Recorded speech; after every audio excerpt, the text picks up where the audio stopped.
Okay, this is the second time I'm trying to make this video. I'm gonna try it via just on the phone instead of the other way I did it. So I'm gonna get into the magic of indigenous and Native American tribes. It'll be kind of about multiple tribes because multiple tribes participate in powwow folk magic. I would just like to say I read two sources for powwow folk magic, and I'll get into why I believe it would be considered magical. It kind of has to do with the whole ideology and religion of indigenous individuals and whatnot.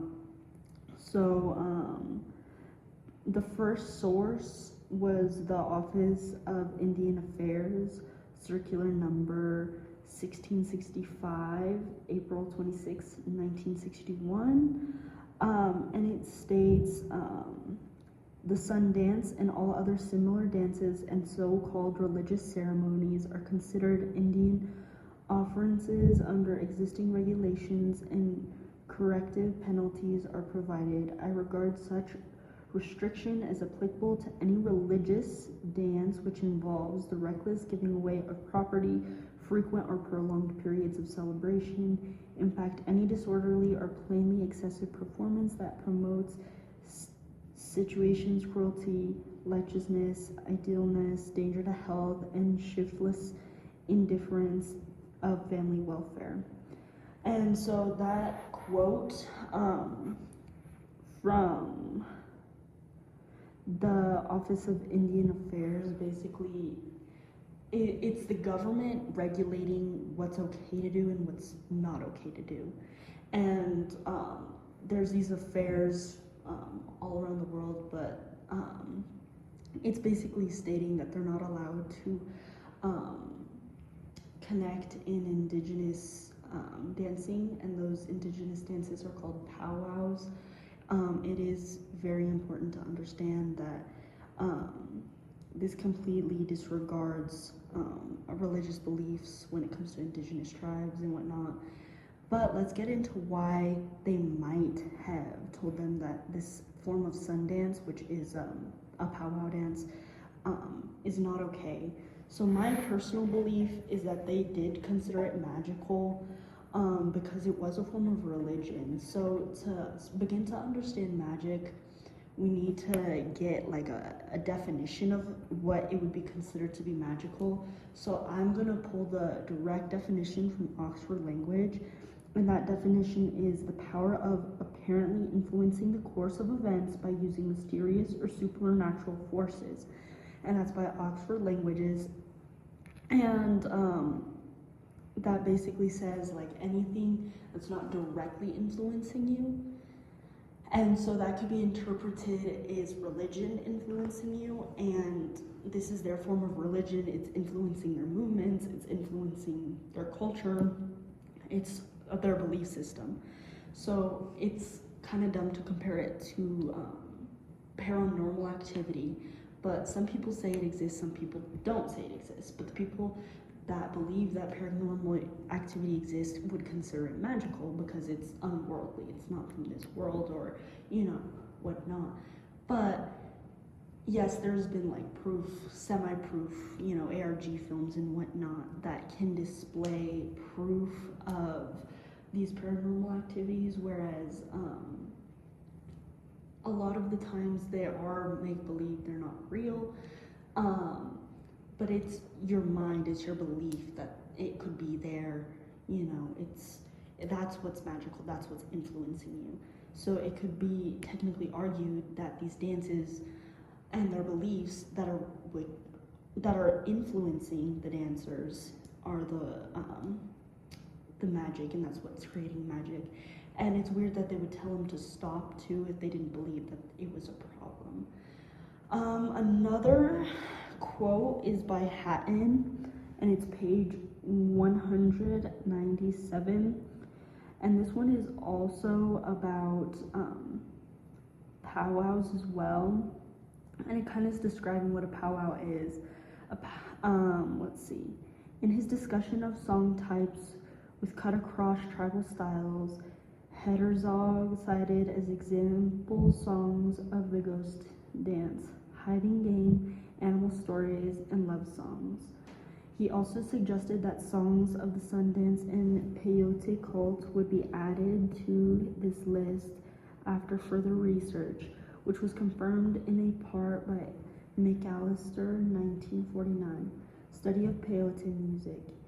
And so this one's kind of explaining what a powwow is. So it's a form of song and dance, and it's connecting indigenous individuals to the world.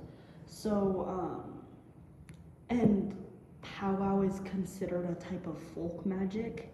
So it is important to understand that there are different aspects that contribute to this idea of magic when it comes to powwows and in indigenous traditions and whatnot. This is just kind of like the very basic and borderline idea of magic. But magic is a form of teaching, and an example of this, and like comparing it to real life situations, is things like fairy tales. Fairy tales are often considered magical, you know, like the Princess and the Frog, it's magic, he turns back into a human kind of thing. Rapunzel, she has magically long hair. They're all meant to teach you lessons. So in the sense that powwows are basically teaching lessons. Yes, they're tribal dances, but they hide game, they give animal stories and love songs, so they're kind of comparing it to, you know, it's real life, but it's teaching you lessons along the way. And that's another form of magic and why I think it is magical. Powwows also focus on the idea of evil. There's evil spirits, evil folklore surrounding the idea of skinwalkers. And I have some quotes about skinwalkers. And so one of them, it kind of connects to the idea of like storytelling and teaching you not to go out at night, or, you know, like learning lessons. So like in New Mexico, in Mexican culture, an example of like evil magic could be like La Llorona. She's a paranormal ghost, she's a spirit, and she'll kidnap little kids that go out late at night. That's considered like I believe it's apocryphal. And so that's kind of it. Some people do believe that skinwalkers exist, but at the same time it could be deemed as apocryphal. And so but that does connect to powwow folk magic. They do tell stories about that. Another thing that can be used in powwow folk magic that's not entirely used anymore is the practice of drugs such as peyote, marijuana, and tobacco, and those can influence the mind in different ways, and drugs itself can be considered magical. So I just thought I would kind of include a little information about that. Peyote is a psychedelic drug, marijuana is just a mind-altering drug, and then tobacco is a form of nicotine. And then speaking of herbs and whatnot, in powwows, they also use different types of healing, such as herbs and whatnot, but powwows are considered to be used to heal individuals. Powwows are used to connect the mind, the body, and the spirit together, and to also bring you as a whole, you as a person, back into the flow of earth. It connects to their belief that like everything like trees and animals have a life, spirit, and a name. So just kind of the general belief of indigenous and Native American powwow folk magic. I do believe that it should be considered a form of magic, and not in like a sense of like, oh, it's witchcraft or it's, you know, Satanism, but in the idea that whatever they're doing is working and it's part of their belief system and whatnot.